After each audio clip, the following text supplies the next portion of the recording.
Hello everyone. What would you do if in a single moment your perfect life completely collapsed? Would you face the truth or choose to run away? And have you ever loved someone so deeply that even after they were gone, you still tried to find their shadow in a stranger? Today's film takes us on that kind of journey, a place where the line between pleasure and despair slowly fades away. In 1976, Walerian Borowczyk didn't just tell a story about desire. He painted a vision of a living hell hidden beneath the elegance of Paris. Today, we're not talking about Emmanuel. Instead, we're diving into a forgotten masterpiece, The Margin. Welcome back to the channel.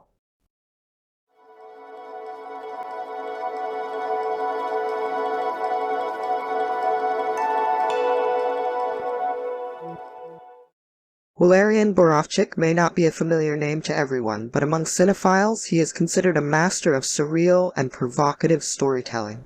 He didn't make erotic films in the conventional sense.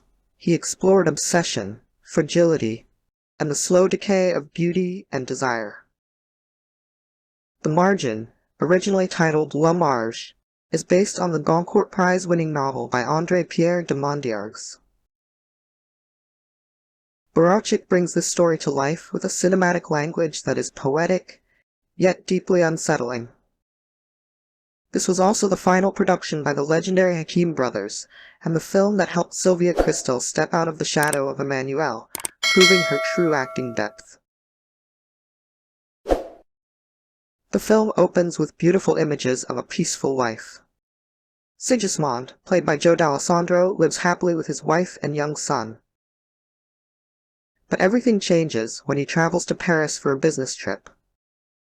There, he meets Diana, played by the iconic Sylvia Kristel. A strange relationship begins to grow within the shadows of cheap hotel rooms. But what makes The Margin truly haunting is not what is happening on the surface, but what Sigismond is trying to escape. In the middle of it all, he receives devastating news. His wife and son have died in a tragic accident. But instead of breaking down, instead of returning home, Sigismond does something unexpected. He puts the letter away and continues sinking deeper into his relationship with Diana, as if trying to preserve a fragile margin, a space where pain cannot reach him. What makes The Margin so unique is not the story itself, but the way it is told. This is not simply a film about love or desire. It is a psychological study of escape. Sigismond is not a bad man, but he is weak. He chooses temporary comfort over confronting real pain. Diana, in many ways, is not just a person. She is a symbol. She represents forgetfulness, surrender, and a different world, where reality can be briefly suspended. Borowczyk uses powerful visual metaphors. Closed spaces create a sense of entrapment. Dim lighting suggests disorientation. Still frames emphasize emotional isolation. Together they build an atmosphere that feels heavy, almost suffocating. And yet, the film never judges its characters. It only asks one question: when the pain becomes too overwhelming, do we have the right to escape? One of the film's greatest strengths is the pairing of Sylvia Kristel and Dallesandro. Sylvia Kristel's performance as Diana is mesmerizing. She is at once a saint, a lover, a mystery, and an illusion. She exists on screen like a living painting, beautiful yet unreachable. Dallesandro, with his uniquely masculine yet fragile presence, perfectly captures the slow collapse of a man's inner world. And we have to talk about one of the film's most powerful elements, the music.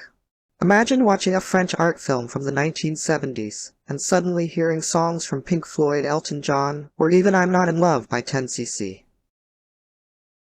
This blend of surreal imagery and popular music creates a strange sense of dissonance, a feeling that mirrors Sigismond himself, lost between past and present, between genuine love and self-deception. The Margin is not an easy film. It is slow, quiet, and filled with symbolism. But if you are patient, you'll discover a deeply human story about how we deal with loss. Because sometimes denial is not weakness, it is the final defense before the soul completely breaks. If you appreciate auteur cinema, haunting visuals, and stories that explore the darker corners of the human mind, then The Margin is a hidden gem worth discovering. But if you're looking for something light and entertaining, you might want to stay away, because this film lingers, like a pain you cannot quite name. What do you think about Sigismund's choice? Was he a victim, or someone destroying himself?